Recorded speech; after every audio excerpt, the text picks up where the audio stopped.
జై కాంగ్రెస్, జై జై కాంగ్రెస్. మిత్రులారా, మన్నించాలి. దాదాపుగా 5-6 గంటలు ఆలస్యమైంది. వాస్తవంగా మీ దగ్గరికి సరైన సమయంలోనే రావాల్సి ఉండే, కానీ మన అభిమాన నాయకుడు శ్రీ రాహుల్ గాంధీ గారు రాయ్బరేలీ నుంచి ఎన్నికల పోటీలో నిలబడుతున్నాడని అర్ధరాత్రి సమాచారం రావడంతో ఉదయమే హడావిడిగా రాయ్బరేలీకి వెళ్ళి అక్కడ రాహుల్ గాంధీ గారి నామినేషన్ కార్యక్రమంలో పాల్గొని అక్కడి నుంచి మళ్ళీ బయలుదేరి హైదరాబాద్కు వచ్చి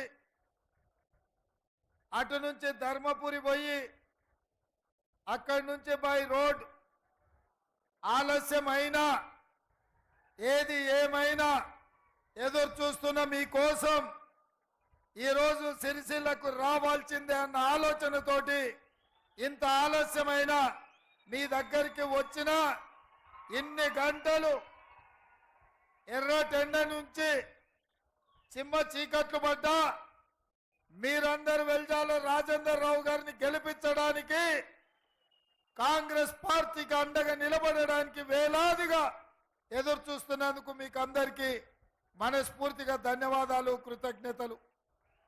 మిత్రులారా, ఇవాళ మీరందరూ ఆలోచన చేయండి. ఈ కరీంనగర్ జిల్లా పార్లమెంట్ ఎన్నికల్లో పోటీ పడుతున్నది ఎవరో కొత్త వాళ్ళు కాదు, గతంలో పార్లమెంట్ సభ్యులుగా పనిచేసిన వాళ్ళే.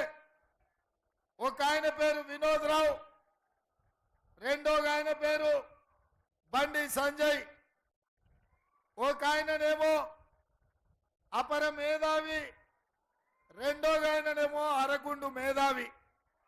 ఈ అపర మేధావిని అరగుండు మేధావిని చాలా సంవత్సరాల నుంచి మీరు చూస్తూనే ఉన్నారు. 10 సంవత్సరాలు అపర మేధావి ప్రభుత్వం అధికారంలో ఉన్నది. ఈ 10 సంవత్సరాలు మన ప్రాంతానికి చేసిన ద్రోహం, తెలంగాణను దోసుకున్న విధానం ఇవాళ మీరు బీఆర్ఎస్ పార్టీని చూసిండ్రు. అదేవిధంగా ఈ దేశానికి ప్రధానమంత్రిగా 2014లో బాధ్యతలు చేపట్టి ఈ 10 సంవత్సరాలు తెలంగాణ రాష్ట్రం పట్ల నిర్లక్ష్యం వహించి ఆనాడు పునర్విభజన చట్టంలో మీ ప్రాంత పార్లమెంట్ సభ్యుడిగా, తెలంగాణ ఉద్యమకారుడుగా పొన్నం ప్రభాకర్ గారు, చాలా మంది తెలంగాణ పార్లమెంట్ సభ్యులు పునర్విభజన చట్టంలో తెలంగాణ రాష్ట్రం ఇవ్వడమే కాదు, తెలంగాణ రాష్ట్రం అభివృద్ధి జరగాలి అంటే ఖమ్మం జిల్లాలో బయ్యారం ఉక్కు కర్మాగారం ఇవ్వాలి, వరంగల్లో రైల్వే కోచ్ ఫ్యాక్టరీ పెట్టాలి, రంగారెడ్డి జిల్లాలో ఐటీఐఆర్ కారిడార్ ద్వారా వేల కోట్ల రూపాయల పెట్టుబడులు తెచ్చి ఐటీ రంగంలో లక్షలాది ఉద్యోగ అవకాశాలు ఇవ్వాలని, గిరిజన విద్యార్థులు చదువుకోవడానికి గిరిజన యూనివర్సిటీ ఇవ్వాలని, ఐఐటి ఐఐఎంల ద్వారా ప్రపంచానికే మన మేధా సంపత్తిని ఎగుమతి చేయడానికి, చదువుకోవడానికి యూనివర్సిటీలను ఆనాడు పునర్విభజన చట్టంలో మంజూరు చేయించింది. కానీ దురదృష్టవశాత్తు నరేంద్ర మోడీ గారు ఈ దేశానికి ప్రధానమంత్రిగా బాధ్యత చేపట్టిన తర్వాత ఆయన గుజరాత్ తప్ప ఏ రోజు కూడా తెలంగాణ గుర్తు రాలే. తెలంగాణకి ఇవ్వాలన్న ఆలోచన కానీ ఆనాడు చట్టబద్ధంగా మనకిచ్చిన హక్కులను కానీ ఏ రోజు పట్టించుకోలే. ఇదే కాదు, సాగునీటి ప్రాజెక్టుల్లో కాళేశ్వరం ఎత్తిపోతల జాతీయ ప్రాజెక్టు కానీ, లేకపోతే పాలమూరు రంగారెడ్డి ఎత్తిపోతల పథకాన్ని జాతీయ ప్రాజెక్టుగా తెలంగాణకి ఇవ్వాలన్న ఆలోచన భారతీయ జనతా పార్టీ చేయలేదు. మరి ఇవాళ అటు వినోద్ రావు అయినా, ఇటు బండి సంజయ్ అయినా ఏమి చేయలేదు, ఏమి ఇవ్వలేదు తెలంగాణకు. మొన్న జరిగిన శాసనసభ ఎన్నికల్లో 10 సంవత్సరాలు తెలంగాణను పట్టి దోసుకున్న పీడ చీడ బిల్లా రంగాలను బండకేసి కొట్టిండ్రు. 100 మీటర్ల గోతి తీసి పెట్టిండ్రు. బిర్లా రంగాలంటే ఎవరో కాదు, హరీష్ రావు, కేటీఆర్. ఇవాళ బీఆర్ఎస్ అంటేనే బిల్లా రంగ సమితి. ఎందుకంటే దోపిడీలకు దొంగతనాలకు వీళ్ళకు ఆదర్శం బిల్లా రంగాలే. అందుకే ఇవాళ వాళ్ళను మొన్న డిసెంబర్లో జరిగిన శాసనసభ ఎన్నికల్లో వాళ్ళను మన కార్యకర్తలు ఓడించి కాంగ్రెస్ పార్టీని గెలిపించారు. అయితే ఈ మధ్యకాలంలో మనం బీఆర్ఎస్ను ఓడించినాం, ఇక మనం విజయం సాధించినట్టే అని మన కార్యకర్తలు, మన నాయకులు, మా మిత్రుడు ఆది శ్రీనివాస్ గారు, మా కవ్వంపల్లి సత్యనారాయణ, మా మేడిపల్లి సత్యం, మా కేకే మహేందర్ అన్న, వీళ్ళందరూ కూడా కొంచెం రిలాక్స్ అయిపోయింది. కానీ నేను మా నాయకులకు, మా కార్యకర్తలకు ఒక మాట చెప్పదలుచుకున్నా. డిసెంబర్లో జరిగినవి సెమీఫైనల్స్ లో బిల్లా రంగాలను ఓడించడం. ఇప్పుడు ఫైనల్స్ లో మోడీ, అమిత్ షా తోని రేపు ఫైనల్స్ జరగబోతున్నాయి. ఫైనల్స్ లో మనం బీజేపీని ఓడించాలి. సెమీఫైనల్స్ లో బీఆర్ఎస్ ను పొందబెట్టినాం, ఇప్పుడు బీజేపీని ఢీ కొనబొట్టబోతున్నాం. ఇవాళ మోడీని ఓడించబోతున్నాం మన కార్యకర్తలు అండగా నిలబడి. అందుకే మిత్రులారా, ఇవాళ మీరు ఆలోచన చేయండి. ఈ తెలంగాణ రాష్ట్రంలో జరుగుతున్న పరిణామాలు, తెలంగాణకు రావాల్సిన హక్కులు, నిధులు ఇవాళ కేంద్ర ప్రభుత్వం నిర్లక్ష్యం చేసి నరేంద్ర మోడీ గారు మన తెలంగాణను అవమానించాడు. మన పార్లమెంటు బడ్జెట్ సమావేశాలలో తెలంగాణకు నిధులు ఇవ్వలేదని మేము అడిగితే ఆయన తెలంగాణ రాష్ట్ర ఏర్పాటు ప్రక్రియనే తప్పు పట్టిండు, తెలంగాణ రాష్ట్ర ఏర్పాటును అవమానించాడు. నరేంద్ర మోడీ పార్లమెంట్ సాక్షిగా తల్లిని చంపి బిడ్డను బతికించిండ్రు, పార్లమెంటు తలుపులు మూసి తెలంగాణ బిల్లును ఆమోదించిండ్రు అని ఒక ప్రధానమంత్రిగా మాట్లాడాడు. నేను అడుగుతున్నా భారతీయ జనతా పార్టీ నాయకులను, బండి సంజయ్ని, ధర్మపురి అరవింద్ను తెలంగాణ రాష్ట్ర ఏర్పాటు ప్రక్రియనే అవమానించి మనకు అన్యాయం చేసిన నరేంద్ర మోడీకి తెలంగాణ రాష్ట్రంలో ఓట్లు అడిగే హక్కు, నైతికత ఉన్నదా అని నేను అడుగుతున్నా. మా రాష్ట్రాన్ని అవమానించి నువ్వు మమ్మల్ని వచ్చి ఓట్లు అడుగుతావా? మా ప్రాంతానికి నిధులు ఇవ్వని నువ్వు, మా ప్రాంత అభివృద్ధిని అడ్డుకున్న నువ్వు మా తెలంగాణను ఎట్లా ఓట్లు అడుగుతావని నేను ఈరోజు మీ ద్వారా బీజేపీని ప్రశ్నిస్తున్నా. అందుకే మిత్రులారా, ఇవాళ ఆలోచన చేయండి. ఆయన ఉన్నాడు ఈడ సిరిసిల్లలో, ఆయన ప్రపంచంలో అన్ని మాట్లాడతాడు. కోనసీమ నుంచి చిత్రసీమ వరకు ట్విట్టర్లో మాట్లాడతాడు, ట్విట్టర్ చిల్లు. మరి నేను అడుగుతున్న ఈ ట్విట్టర్ చిల్లును ఇవాళ ఎస్సీ ఎస్టీ బీసీ రిజర్వేషన్లను రద్దు చేయాలని, రాజ్యాంగాన్ని మార్చాలని నరేంద్ర మోడీ భారతీయ జనతా పార్టీ కుట్ర చేస్తుంటే ఈ ట్విట్టర్ చిల్లెందుకు ఇవాళ మోడీని ప్రశ్నిస్తలేడు? ఎందుకంటే రాజ్యాంగం రద్దు చేయాలన్న ఆలోచన ఇక్కడున్న కేసీఆర్దైనా అక్కడున్న నరేంద్ర మోడీదైనా ఒకే విధానం. 2022 ఫిబ్రవరిలోనే కల్వకుంట్ల చంద్రశేఖరరావు గారు రాజ్యాంగాన్ని మార్చాలి, సమూలంగా మార్చి కొత్త రాజ్యాంగాన్ని రాసుకోవాలని చంద్రశేఖరరావు గారు మాట్లాడారు. నేను ఇవాళ తెలంగాణ మేధావులను, కవులను, కళాకారులను ఇవాళ ఆలోచన చేయమని నేను అడుగుతున్నా. ఇవాళ 400 సీట్లు కావాలని, 400 సీట్లు ఇస్తే రాజ్యాంగాన్ని మారుస్తామని, ఎస్సీ ఎస్టీ బీసీ రిజర్వేషన్లు రద్దు చేస్తామని భారతీయ జనతా పార్టీ అంటుంది. ఇవాళ మా దళిత, గిరిజన, బలైన వర్గాల సోదరులను నేను అడుగుతున్నా. మన ఓట్ల ద్వారా, మనం గెలిపించిన సీట్ల ద్వారా మన సమాజంలో ఆనాడు డాక్టర్ బాబాసాహెబ్ అంబేద్కర్ అందించిన రిజర్వేషన్లను రద్దు చేస్తామంటే మనం చూసుకుంటూ ఊరుకుందామా? ఇది సమాజానికి మంచిదా అని నేను అడుగుతున్నా. అందుకే ఇవాళ రిజర్వేషన్ల రద్దు గురించి బీజేపీ మాట్లాడుతుంటే బీఆర్ఎస్ ఒక్క మాట కూడా మాట్లాడతలేదు. చంద్రశేఖరరావు నిన్న మొన్న బస్సు యాత్ర చేసిండు, కొడుకేమో కారు ఖరాబ్ అయింది అంటున్నాడు. నేను ఒక్క మాట గుర్తు చేయదలుచుకున్న కేటీఆర్కు, కారు ఖరాబ్ అయ్యి షెడ్డు పోయింది అంటుండు. కార్ఖానా నుంచి మళ్ళీ వాపసు రాదది, తూకానికి అమ్మాల్సింది. ఎందుకంటే అది అణుం చెడ్డది, ఇంకా ఉపయోగం లేదు. అందుకే ఇలా కార్ఖానకు పోయిన కారు అక్కడి నుంచి జుమ్మరాజ్ బజార్లో తూకానికి అమ్మాల్సిందే, వాపసు వచ్చేది లేదు. ఆ సంగతి చంద్రశేఖరరావు తెలుసు.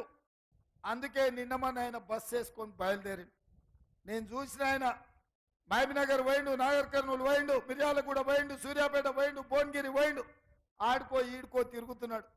ఆయన యాస, ఆయన భాష, ఆయన కష్టం చూస్తుంటే తిక్కలోడు తిరణాలకు పోతేనంట ఎక్కనిక దిగనికనే సరిపోయిందంట. చేసింది ఏమి లేదంట, చూసింది ఏంది లేదంట.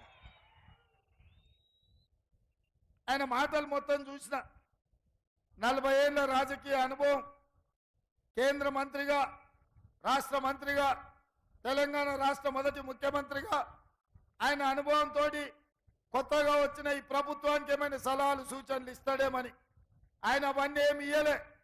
100 రోజులు ఆయన ప్రభుత్వాన్ని అప్పుడే దిగిపోవాలి దిగిపోవాలి పడిపోవాలా అంటుండు. నేను అడుగుతున్న ఇక్కడ ఉన్న మా మిత్రులను, అయ్యా 100 రోజుల్లో 5 గ్యారెంటీలు అమలు చేసిన మనం దిగిపోవాలంటే 10 ఏళ్ళు తెలంగాణను దోచుకున్నా, ఈ 10 ఏళ్ళు తెలంగాణకు అన్యాయం చేసిన భారతీయ జనతా పార్టీ ఇవాళ అధికారంలో ఉండాలనా? చంద్రశేఖరరావు అంటున్నాడు కాంగ్రెస్కు 40 సీట్లు రావని. అంటే పరోక్షంగా బీజేపీ 400 సీట్లు వస్తుందని చంద్రశేఖరరావు చెప్పినట్టే కదా. చంద్రశేఖరరావు ఇంకో మాట అన్నాడు, సంకీర్ణం వస్తుంది, అందులో బీఆర్ఎస్ ప్రభుత్వం ఉంటుంది, నామ నాగేశ్వరరావు మంత్రి అవుతాడని. మరి నేను చెప్పదలుచుకుని వేదిక మీద నుంచి, సిరిసిల్ల గడ్డ మీద నుంచి బీఆర్ఎస్ ఇంటి మీద వాలిన కాకి కాంగ్రెస్ వాళ్ళ ఇంటి మీద వాళ్తే ఉన్న పలంగా కాల్ చేస్తే మా కాకిని కూడా రానియము, కారు గుర్తోని మా గల్లీలో కూడా అడుగు పెట్టనీయం. అంటే ఎన్నికల తర్వాత బీజేపీతో కలిసి పోవాలని ఇవాళ బీఆర్ఎస్ వాళ్ళు సిద్ధమైనట్టే కదా. లేకపోతే 1, 2 గెలిస్తే అవి తీసుకొని పోయి మోడీకి అమ్మాలన్న ఆలోచన ఇవాళ చంద్రశేఖరరావు చేస్తున్నట్టే కదా. అందుకే మిత్రులారా, 2 సార్లు అధికారం ఇచ్చిండ్రు, ఓసారి 12, ఓసారి 9 ఎంపీలు ఇచ్చిండ్రు. ఏం చేసిండే చంద్రశేఖరరావు? ఈయన కార్లాగా కనిపిస్తుంది, ఢిల్లీకి పోతే కమలం అయిపోతుంది.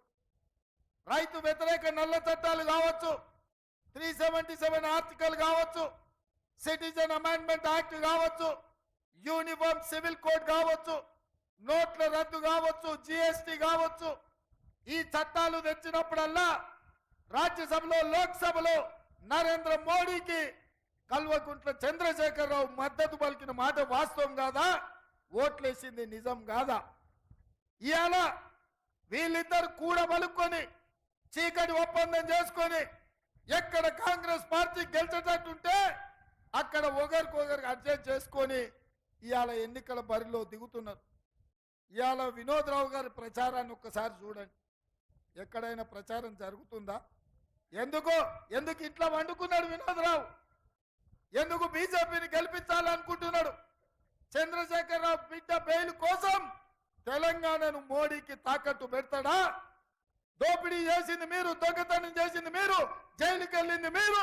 ఇవాళ తెలంగాణ ప్రజల ఆత్మ గౌరవాన్ని ఢిల్లీ సుల్తాన్లకు తాకట్టు పెట్టి మీ బిడ్డ బెయిల్ కోసం తెలంగాణను తెగ నమ్ముతారా అని నేను అడుగుతున్నా. నువ్వెందుకు అడుగుతలేవు నరేంద్ర మోడీని? బయ్యారం ఉక్కు కర్మాగారం ఎందుకు ఇయ్యలేదని మోడీ వస్తే ఎందుకు ధర్నా చేయలే? వరంగల్ రైల్వే కోచ్ ఫ్యాక్టరీ ఇవ్వలేదని ఎందుకు నిలదీయలే? ఐటీఐఆర్ కారిడార్ గురించి నువ్వు ఎందుకు మాట్లాడలే? చంద్రశేఖరరావు 100 రోజులు కాలేదు మమ్మల్ని దిగిపోమంటున్నవే. 10 ఏళ్ళైనా తెలంగాణకు అన్యాయం చేసిన మోడీకి వ్యతిరేకంగా ఇవాళ నువ్వెందుకు కార్యక్రమాలు తీసుకుంటలేవు? అంటే ఇవాళ మీరిద్దరు ఒక్కటయ్యి మా మీద దాడులు చేయాలంట. ఇవాళ రిజర్వేషన్లు రద్దు చేయాలన్న బీజేపీని ఇవాళ పరోక్షంగా చంద్రశేఖరరావు సమర్థించే పరిస్థితి వచ్చింది. అదేవిధంగా మిత్రులారా, మా అక్కలు మా ఆడబిడ్డలు వాళ్ళందరి కష్టాలు చూసి వచ్చిన 48 గంటల్లోనే మా పొన్నం ప్రభాకర్ మంత్రిగా ఉన్న ఆర్టీసీ ఆడబిడ్డలకు దాదాపుగా 40 కోట్ల మంది ఆడబిడ్డలు ఇవాళ ఆర్టీసీ బస్సులో ఉచిత ప్రయాణం పొంది 1500 కోట్ల రూపాయలు రాష్ట్ర ప్రభుత్వం నష్టాలలో ఉన్న ఆర్టీసీకి చెల్లించిన మాట నిజం కాదా? ఆనాడు అమ్మగారింటికి పోవాలన్నా అత్తగారింటికి పోవాలన్నా ఇంటి ఆయనను పైసలు అడిగే పరిస్థితి. ఇవాళ ఇంటి ఆయనను అమ్మగారింటి అత్తగారింటికే కాదు, యాదగిరి గుట్టకు పోవాలన్నా భద్రాచలం రాముల వారి తలంబ్రాలకు పోవాలన్నా అనా పైసా పెట్టకుండా మా ఆడబిడ్డలు ఇవాళ ఆర్టీసీ బస్సులో ప్రయాణం చేస్తలేరా? ఒక్కసారి ఆలోచన చేయండి. ఇదే కాదు, ఇంటి ఖర్చులు పెరిగినాయి, పిల్లల చదువుల ఫీజులు పెరిగినాయి. అందుకే ఆడబిడ్డ సంపాదించుకున్న సొమ్ము ఆడబిడ్డకు ఉండాలని మోడీ కేసీఆర్ కలిసి సిలిండర్ను 1200 చేస్తే ఇవాళ కాంగ్రెస్ పార్టీ 500 రూపాయలకే సిలిండర్ ఇచ్చి పేదవాళ్ళను ఆదుకున్న మాట వాస్తవం కాదా? 50 లక్షల కుటుంబాలు ఇవాళ 500 రూపాయలకే సిలిండర్ పొందుతున్న మాట నిజం కాదా? ఇవాళ కరెంటు వ్యవసాయానికే ఉచితం కాదు, పేదవాళ్ళ ఇంటికి కూడా ఉచిత కరెంటు ఇవ్వాలని 200 యూనిట్లు ఉచితంగా 60 లక్షల కుటుంబాలకు ఇవాళ ఉచితంగా కరెంటు ఇస్తున్న మాట నిజం కాదా? అదేవిధంగా ఇందిరమ్మ ఇల్లు, పేదవాడికి సొంత ఇల్లు ఆత్మగౌరవం, పేదవాడు ఆత్మగౌరవంతో బ్రతకాలని ఇవాళ 4,50,000 ఇండ్లు 22,500 కోట్ల రూపాయలతోటి ఇవాళ పేదలకు ఇల్లు ఇవ్వాలని మా ప్రభుత్వం నిర్ణయం తీసుకున్న మాట నిజం కాదా? రాజీవ్ ఆరోగ్యశ్రీ ద్వారా పేదవాళ్లకు 10 లక్షల రూపాయలు వైద్యానికి ఉచితంగా ఇచ్చిన మాట నిజం కాదా? 3 నెలల్లోనే 30,000 ఉద్యోగ నియామకాలు ప్రభుత్వంలో చేపట్టి పేద నిరుద్యోగ యువకులకు ఉద్యోగ అవకాశాలు ఇచ్చి వాళ్ళ కళ్ళల్లో ఆనందం, వాళ్ళ కుటుంబాలలో సంతోషాన్ని చూసిన మాట నిజం కాదా? ఇవాళ బలహీన వర్గాల జనాభా లెక్క కట్టండి, జనాభా దామాష ప్రకారం రిజర్వేషన్లు ఇవ్వాలి, నిధులు ఇవ్వాలని మా పొన్నం ప్రభాకర్ ఆదేశాలు ఇచ్చిన మాట నిజం కాదా? ఇన్ని పనులు మేం చేస్తుంటే మమ్మల్ని దిగిపోవాలని, మమ్మల్ని ఓడగొట్టాలని అక్కడి నుంచి మోడీ, ఇక్కడి నుంచి కేడీ ఇద్దరు కలిసి కాంగ్రెస్కు వ్యతిరేకంగా కుట్రలు చేస్తున్నారు. మిత్రులారా, ఇవాళ అందుకే మీ దగ్గరకు వచ్చిన ఈ సిరిసిల్ల గడ్డ మీద చాలా విషయాలు మాట్లాడదాం అనుకున్నా, అనుకోకుండా ఆలస్యమైంది. అయినా సరే మిమ్మల్ని కలవాలని వచ్చిన మీ ద్వారా ఒక్కటే మాట చెప్పదలుచుకున్నా, ఈ తెలంగాణ రాష్ట్రానికి పట్టిన చీడ పీడ వదిలించే వరకు వదిలేదే లేదు. వచ్చేసారి సిరిసిల్లకు పట్టిన పీడను వదిలించే బాధ్యత నేను తీసుకుంటా, మీరందరూ తీసుకోవాలి. మొన్న జరిగిన ఎన్నికల్లో మహేందర్ అన్న గెలిచినుంటే మీకు బాధలు తప్పేవి. ఇవాళ ఆయన పొంకనాలు కొడుతున్నాడు, చేనేత కార్మికుల గురించి మాట్లాడుతున్నాడు. నేను అడుగుతున్నా, ఈ ఉద్దెరోడు 40,000 కోట్ల రూపాయలు ఉద్దెర పెట్టిపోయింది పోతా. ఇక ఆ ఉద్దెర బకాయిలు చెల్లించలేక నేను చేస్తున్నా. మా చేనేత కార్మికులకు కూడా 150-160 కోట్లు బకాయిలు పెడితే మా ఆది సీనన్న, మా పొన్నం ప్రభాకర్ మహేందర్ రెడ్డి గారు వచ్చి మా దగ్గర 275 అంట 275 కోట్లు ఉద్దెర పెట్టిపోయిండు. ఈ ఉద్దెరోడు, ఈ తాగుబోతుల సంసారం ఇవాళ తెలంగాణలో ఉద్దెర బకాయిలు ఎక్కువైనాయి. వీళ్ళు వస్తే నేను మాట్లాడి, నేతన్నలు గీతన్నలు మనవాళ్ళు మనకు ఓట్లేసిండ్రు, మనల్ని గెలిపించిండ్రు, వాళ్ళని ఆదుకోవాలని నేతన్నల కోసం ఎంబడే 50 కోట్ల రూపాయలు బకాయిలు విడుదల చేసి ఆ కుటుంబాలను ఆదుకొని ఎన్నికల కోడ్ ఆయన ఎంబడే మిగతా పైసలు ఇచ్చి మా చేనేత కార్మికుల కుటుంబాలలో సంతోషం చూడాలని అనుకుంటున్నాం. కాళేశ్వరం ప్యాకేజ్ 9 పెండింగ్ ఉంది, ఇంకా పూర్తి కాలే. పాదయాత్రలో నేను చూసిపోయినా, ఈరోజు కూడా అది అట్లనే పడవ పడ్డది. ఆ పడవ పడ్డ పనులు కూడా చేపించే బాధ్యత నాది. ఇలాడ మేడిగడ్డ మేడి పండు అయింది, అన్నారం పక్కున వలిగింది, సుందిలా ఎట్లుందో ఎవరికి తెలుస్తలేదు. 1,00,000 కోట్లు పెట్టినా అంటాడు. బాగా మెక్కిండు పందికొక్కు లెక్క. ఇవాళ మేడిగడ్డ సుందిళ్ళ అన్నారం ఇవాళ దిక్కులేంది అయిపోయింది. అందుకే ఇవాళ మిత్రులారా ఎన్నో విషయాలు ఉన్నాయి. వీటన్నిటినీ ఇక మిడ్ మానేరు ముంపు గ్రామాల గురించి చెప్తున్నాడు మా ఆదిశీనన్న. అన్నీ ఉన్నా అల్లు నోట్లో శని అని పెద్దోళ్ళు చెప్పారు. ఏం పోయే కాలం వచ్చిందా? 20 లక్షల కోట్ల రూపాయలు 10 ఏళ్ళ ఖర్చు పెట్టిండు. 7 లక్షల కోట్ల రూపాయలు అప్పులు తెచ్చిండు. అత్తగారు వాళ్ళని చూశాను, అత్తగారింటి కాడ ఇచ్చిండొచ్చు కదా వాళ్ళకు, మిడ్మానేరు వాళ్ళకు. వాళ్ళకు కూడా న్యాయం చేయలేను. ఇక ఏం చెప్పాలంటారు మీకు? అందుకే మిత్రులారా ఇవన్నీ కష్టాలు ఉన్నాయి. ఈరోజు సమాజంలో మీరు చూస్తున్నారు. అందుకే మీ కష్టంతో ఇవాళ అయ్య పేరు చెప్పో తాత పేరు చెప్పో ఈ కుర్చీలలో దిగిపోమంటే దిగిపోనికే ఉద్దరకు రాలేదు. ఏదైనా గాలికి వచ్చి గాలికి పోతాం అనుకుంటున్నాం. మామూలుగా ఏం రాలేదు, మీకు తెలుసు కదా. మీ రక్తాన్ని చెమటగా మార్చి మీ చెమటను దారబోసి భుజాలు కాయలు కాసేలాక కేసులు కట్టుకొని జైళ్ళకు పోయి అవసరమైతే ప్రాణాలు వదిలిండ్రు కానీ 3 రంగుల జెండాను వదలలేదు. మీరు కష్టపడితే మీరు మోస్తే మీ భుజాల మీద తీసుకొచ్చి ఆ కుర్చీలో కూర్చోబెట్టారు. వాడో వీడో దిగు అంటే తొక్కుతామని చెప్పినా ఇవాళ కూడా చెప్తున్నా, బిడ్డ అట్లా ఇట్లా రాలేదు. ఆదిలాబాద్ నుంచి అలంపూర్ వరకు పాదయాత్రలు చేసి నల్లమల అడవు నుంచి తొక్కుకుంటూ వచ్చినాం.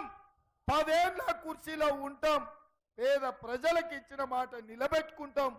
పేదలను ఆదుకునే వరకు మన ప్రభుత్వం ఉంటుంది. ఎవరు అదరాల్సిన పని లేదు, ఎవరు బెదరాల్సిన పని లేదు. అందుకే మిత్రులారా ఇవాళ నా విజ్ఞప్తి ఒక్కటే. వినోదరావుని చూసిండ్రు, బండి సంజయ్ని చూసిండ్రు.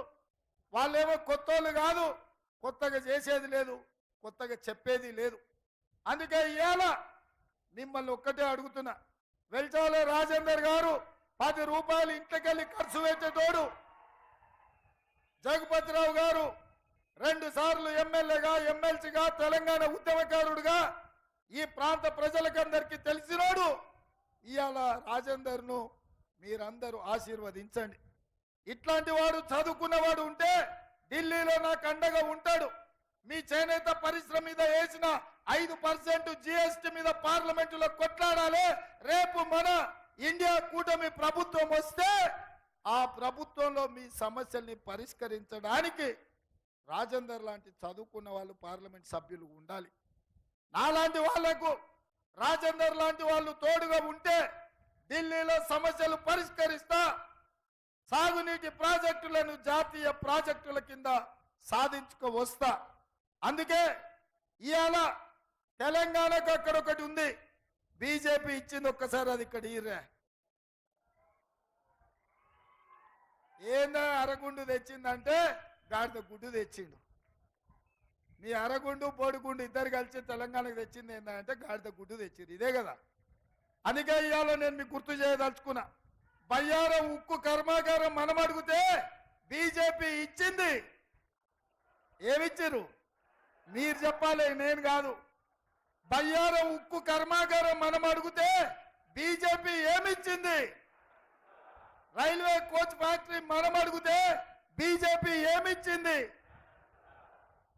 ITIR కారిడార్ మనం అడిగితే బీజేపీ ఏమిచ్చింది? IIIT మనం అడిగితే బీజేపీ ఏమిచ్చింది? IIM మనం అడిగితే బీజేపీ ఏమిచ్చింది? నేను ఇప్పుడు బీజేపీ ఏమిచ్చిందంటే మీరు గాడిద గుట్ట అనాలే, మోడీ ఏం తెచ్చిండంటే గాడిద గుట్ట అనాలి. అందరు రెడీనా? రెడీనా? రెడీనా? రెడీనా?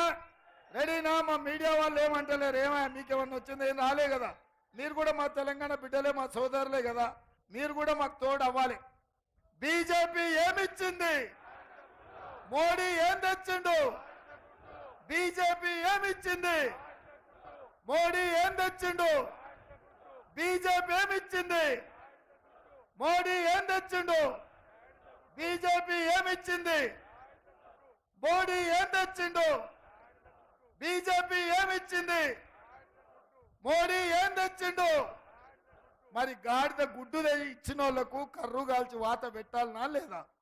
అందరు సిద్ధమేనా?